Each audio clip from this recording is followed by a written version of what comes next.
Yeah, as we prepare to wind down what's been a historic and hopefully very unique 2020 baseball season, I definitely wanted to acknowledge some people that have just done an unbelievable job in making this possible, and their counterparts around the league. But for us, Brian Ebel, our head athletic trainer, who has babysat the entire organization day and night through all kinds of issues and work and drama that none of us will ever hear about. But it's been a tireless and excellent effort on his part and that of his staff, our ballpark operations staff, led by Greg Bader and Troy Scott and others back at Camden Yards have gone above and beyond. And honestly, I think I'm going to stop there because I feel like I'm going to forget people. But the organization as a whole has pulled off a great year. Hopefully, I'm not jinxing us with only one day left. But we've kept everyone safe and healthy, and they've also kept the players relatively safe and healthy on the baseball field too, which has not been easy to do given how much attention has been put forth towards putting virus prevention protocols first. So. That extends to our coaching staff. This has been, just strenuous conditions to coach under and to play under. And I think that, we're all impressed with what the baseball industry has pulled off so far. And there was a lot of good leadership and guidance from the commissioner's office and the office in New York. And we had a shutdown and took some time and got this set up. And it's worked pretty well. And on the field, while our record does not reflect where we ultimately strive to be and expect to be, we feel that even despite the circumstances, we managed to make the progress in our plan that we wanted to see. Saw a good, albeit short draft. That has, along with other, trades and player improvement, have helped elevate our farm system, I think, firmly into the top 10. And it's, ranked 8th by Major League Baseball.com or MLBpipeline.com recently. And I think, we're going to see more of that. Those players those that were at Bowie performed and showed very well at Bowie. The ones that you saw up here had extraordinarily impressive major league debuts, almost to a man, and that's not usual. I don't think it's going to always be the case, nor does it need to be the case. But I think it speaks to the talent that these players have, the job that our coaching staffs, both in Baltimore and Bowie, have done with them. And it to me provides some reassurance that we're making progress as an organization. Great. Thank you, Mike. Our first question will be from Rock Kubaco. Rock, go ahead. Hey, Mike, just kind of to follow up on that, because basically my question, but is there kind of this balance that you're always striking here where you mentioned the record, and it is important because you still want to win games. I know it's very important to Brandon and the players, but also you still look at the big picture and say, no matter what, it is a success because you were able to get pitching prospects up here that were actually productive as well. And Mountcastle came up, and you were able to do work in Bowie that kind of minimize the damage from not having a minor league season. Yeah, I think it's very difficult for me to label any season a success where we have a losing record and don't make the playoffs. But I see enough positive things where we can feel good that this year was far from wasted and that there was progress made toward our ultimate goals. And I didn't spend too much time talking about what we saw at the major league level because I think that's what everybody sees because that's the only thing we can see right now with no minor league baseball. And I think that the style of play and the competitive nature of the team and some of the individual improvements were self-evident. And these guys just individually, players and coaches had good years up here for the most part. Our next question is from Nathan Ruiz. Nathan, go ahead. Hey, Mike, you touched on it in your opening statement, but last year you talked a lot about Brandon and his staff and the challenges they were dealing with on the field, and now obviously there's a lot beyond that. How do you think Brandon has handled this season? Yeah, I think he and his staff. It's been an extremely difficult year to be a major league manager, which is one of the hardest jobs in sports, to begin with. And everything that he's had to deal with on a day in and day out basis, it's been crazy. I think he's handled it with grace and humanity, and he's also continues to be a good baseball coach. So I think everyone's impressed with the work that he's done, and it's exciting having him as part of the organization. Our next question is from John Muley. John, go ahead. Mike, given the circumstances of this year with no fans, no money coming in that way, how do you anticipate the financial side of the organization impacting payroll, what you guys are trying to do in the offseason? Yeah, we're going into a very uncertain offseason from a number of angles, and we do a lot of planning in business in general. Outside of baseball, I just mean businesses in general do a lot of planning, budgeting. Baseball teams do a lot of planning, looking ahead, and just all of that is totally out the window because of this event that came in and turned the world upside down. And so we don't know. We can't estimate our revenue or our attendance. We can't estimate various things that we look at when we look into a player or roster budget. So it's so day to day. There's new info coming out every week. The rules evolve, and there's been a lack of ability to plan that I expect will persist through this winter, and we're just going to take it as we come and take it as it comes and navigate it as well as we possibly can. But I don't have sweeping answers on that front. Our next question is from Rich Dubroff. Rich, go ahead. Mike, do you plan on exercising the option on Jose Iglesias? And would you say that adding to your infield depth is a priority over the offseason?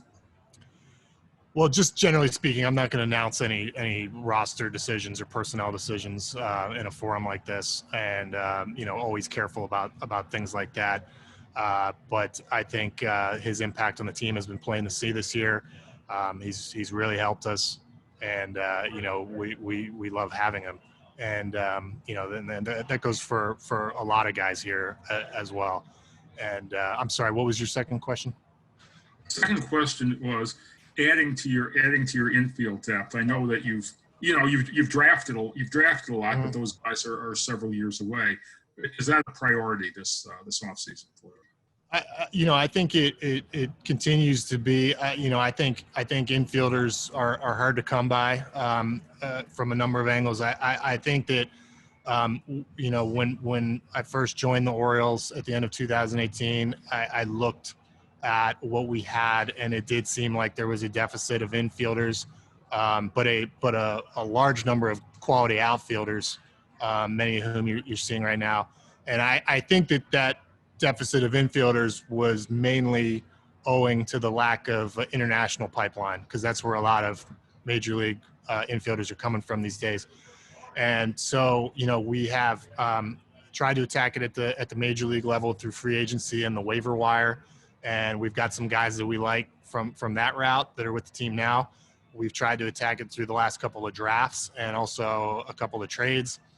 And we've gotten the international free agent, the J2 spigot flowing now. So hopefully, all of that will long-term kind of fortify our infield depth. But it's like pitching. It's one of those areas where I think everyone is always looking for more. Our next question is from Dan Connolly. Dan, go ahead. Mike, you've talked about how not having a minor league system, minor league season has hurt the system in trying to develop some of these guys that you wanted to get time to. Obviously, we've talked in the past about instructional leagues and things of that nature. What can you tell us about these minor leaguers, what you have planned for them this winter? Yeah, we do have a lot of anxiety over, what the lack of a real minor league season may cause these guys in terms of their development, and the Orioles in particular. I think I've talked about that in a number of occasions. And I really think that we did the most with the circumstances this year, having a phenomenal Bowie alternate site experience, and then really keeping tabs on the guys that were at home and making sure that they had the resources and contact necessary to do what they could do. And I don't have anything to announce, but instructional league is certainly something that a lot of teams are advancing and is on our wish list. And we're just really careful in this environment when we're planning something like that. And until we've really got a plan that we're ready to talk about, we won't. But I'm very hopeful to get more of a player development experience and activity in the 2020 calendar year, especially for some of the guys that weren't able to be at Bowie. Our next question is from Steve Molesky. Steve, go ahead. Mike, if a minor league player was ticketed to start this year at Frederick or Bowie, will they start next year at Frederick or Bowie, or has anything changed with the Bowie camp and what guys have done on their own to lead you to make a different decision? Yeah, totally case by case. I mean, we've already been thinking about it and having those discussions.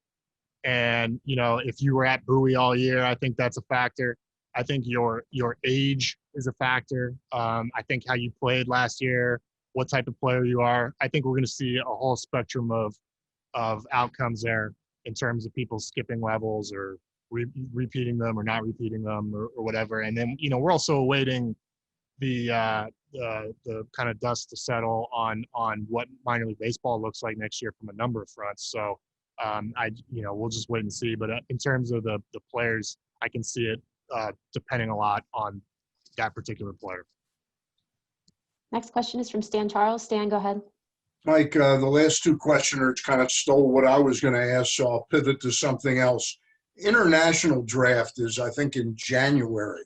How are you going to be able to ramp up the scouting procedure, and how will finances play a factor in that, whether you can be active in that or not? Yeah, the scouting part of the international market happens years in advance of the signing date. As we've talked about, and so even though there has been an international scouting freeze for a few months, which has just been lifted in the last couple of weeks, we're very prepared for next year's, what would have been this year, but is now going to be next year's international signing period. And we'll see. As I said, the financial part of this horrible chapter for baseball is still playing out, but that's an important area for us. We're prepared, and I think we'll be active. Our next question is from Joe Trezza. Joe, go ahead. Hey, Mike. Speaking of financials and not asking you to make some sweeping announcement or to predict the future, some have speculated that this could be the breaking point with Chris Davis, given how little he played this year. Where are you guys at with him at this moment? Yeah, it was not a successful year for Chris on a number of fronts, and it's been as I've said, it's a frustration for everyone involved, and it's a tough situation for everyone involved, and that includes him. And we're taking it as it comes, but he is under contract with his team. There's a lot that goes into that, and we do not have plans to alter that fact. Our next question is from Pete Gilbert. Pete, go ahead. Hey, Mike. As Ryan Mountcastle came up, I'm sure you had your expectations of what he would be like, but did he exceed those?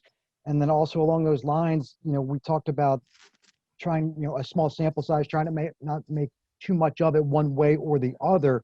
After going through almost 60 games, has it been hard to kind of stick to that, or have you let what you've seen, how impactful has it been? It is. I think it is going to be tough to not get caught up in whatever stats everyone lands on at the end of their 60-game season, or remember the size of sample. It is going to be hard.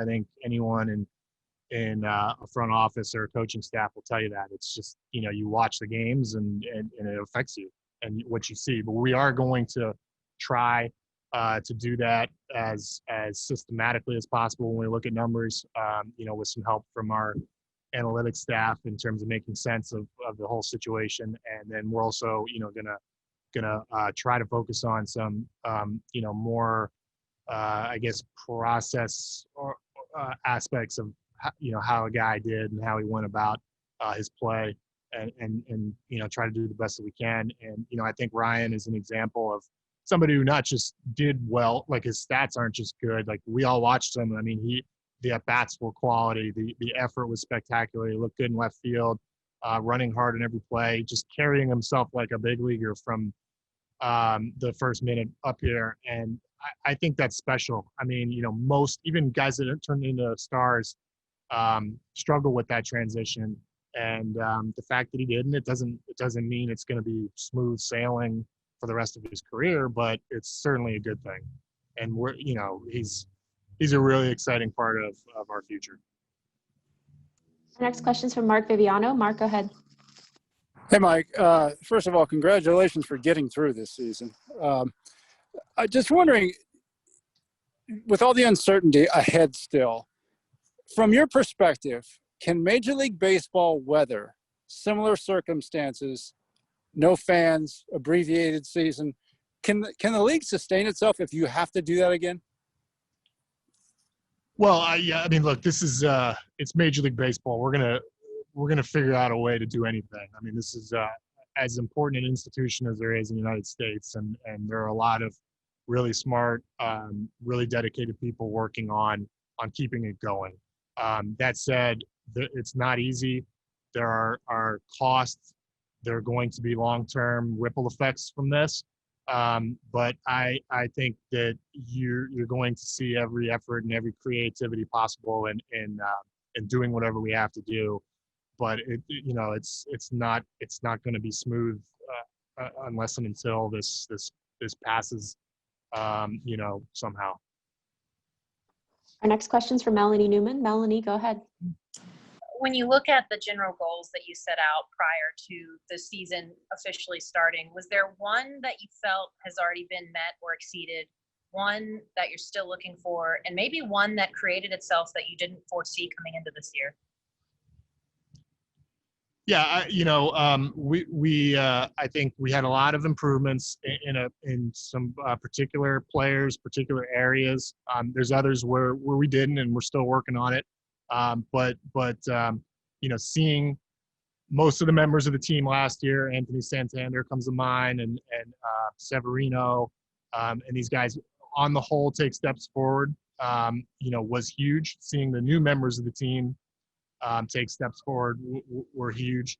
And I think the biggest goal that we're all happy with is, with one day left here, nobody got sick. This is a young team. It's getting better. It's fighting. They are working like crazy under the most extreme circumstances to keep improving and battling. And, even when we lose, even a game like last night, which was a bad game from the beginning, you look up at the end of the game and the guys are playing hard and swinging the bat and putting some runs on the board. And really, I think that was the case all year with few exceptions. So that's just a credit to everybody in uniform. And I think I hope it's going to be a part of who we are going forward. We have a follow-up question from John Mioli. John, go ahead. Mike, I'm sure everyone on this call was excited to see that Trey Mancini was done with his treatment on Monday. Do you have any sense of where he's at, and are you guys still planning on him being able to be a part of the team when you guys go down to Florida in February? Yeah, you broke up there at the end a little bit, but I think I caught most of it. We're very much hopeful and excited that he can come back and help us. He fits in well with us. He was everything for us last year, and to add him back next year, I just think it's everyone excited. He just went through a lot. It just ended, and he's going to have to get his strength and his baseball activities back and all that. And there's still going to be some work and some process going into that this winter. But he's such a strong, dedicated, mentally strong kid and person that we have nothing but confidence that he's going to do it over this offseason and have a great year next year. We have a follow-up question from Joe Trezza. Joe, go ahead. Mike, two questions about prospects. There was a report about Bauman that said he was injured. What's his status right now and going forward? And also Diaz was a guy that you mentioned earlier in the summer who might debut by the end of this year. Obviously that didn't happen. What happened with him at the alternate site? Yeah, Bauman did several weeks ago had an elbow injury. We were very thankful to learn that it was a flexor mass strain, so it's a muscular injury. There's no ligament damage. That said, it's a pretty major thing to have in terms of you shut down for several weeks, you miss time, there's a rehab process, and so it ended his season, and it's actually going to basically, he's going into an off season now, so he's not throwing, and we will probably ramp him back up in terms of throwing a little earlier than we might have ordinarily next spring, but we fully expect him to be healthy for spring training, and he's doing well. With Yusniel Diaz, I continue to be a big believer in him. He looked good in Bowie. He drew a lot of walks. He hit a lot of homers. The defense looks great. I think he's somebody that's going to be able to help us in all three outfield spots. And he could have and probably would have come up and debuted this year or have been ready to. But we had so many outfielders in the second half that we wanted to give long looks to, mostly Mountcastle and DJ Stewart, that it was really just kind of their turn. And I'm glad that we were able to, after Santander's injury, to give DJ an extended run. I think we learned a lot about what he needs to work on. Brandon and I just talked to him at length. There's a lot of things that we saw from him this season that we're really excited about. And we have a real clear plan for him in the off season in terms of some areas of work. But, DJ Stewart's a first-round pick, and you saw his abilities this year in flashes, and we want to see them not in flashes next year. We have a follow-up from Nathan Ruiz, I think. Nathan? Mike, do you guys have an idea yet of what the 2021 draft order is going to look like? Do you have a preference? And with that uncertainty, does that affect you guys in any way? No, only what I've read, and there has not been an official announcement there. But I think even the various possibilities that I've read, it's a narrow enough range of players that Brad Seelick and our scouting group have an idea of like the neighborhood of the draft that we're going to be picking in. And it's so early right now that even if we didn't, it wouldn't really matter. I think we have a follow-up from Stan Charles. Stan, go ahead. Mike, I know I could ask this about 6 or 7 players, but I'm wondering, was the club able to be creative in making sure that somehow Adley Rutschman got some development this past couple months? Yeah, I mean, you saw him in summer camp.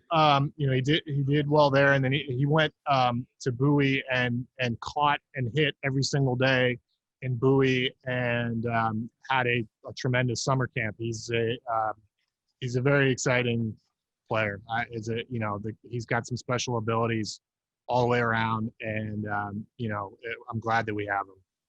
And he may have more activities later this year if we're able to do something later this year. Well, but I think for everyone, the Bowie experience was good, but for him in particular, he faced basically nothing but AA, AAA, major league arms. And, to do that and adapt to it, it's something that's hard to replicate. And he did that. And it was good to see. He looks good. And we have a follow-up from Dan Connolly. Mike, just for clarification's sake, you usually take this time next week or two to look at the major league staff and kind of review it. And there obviously was a lot of turnover the last couple of years, specifically 18 and 19, but even last year, some. Are you going to review that this in the next couple of weeks? And do you anticipate any coaching changes at this point? Yeah, I think normal off-season business, even in these circumstances, presents itself, and baseball is a dynamic year-to-year thing, and there are contracts, player and otherwise, that need to be reviewed when they elapse. So we'll do that. I mean, this has been a really good group. Worked well together, had a lot of success, and we're certainly mindful of that. But you always react to each year's circumstances and think about the future, and we'll take a look at all that at the right time. But really, there's so much uncertainty right now with the season and just everything that it's a little different process and timing and all that than a normal year.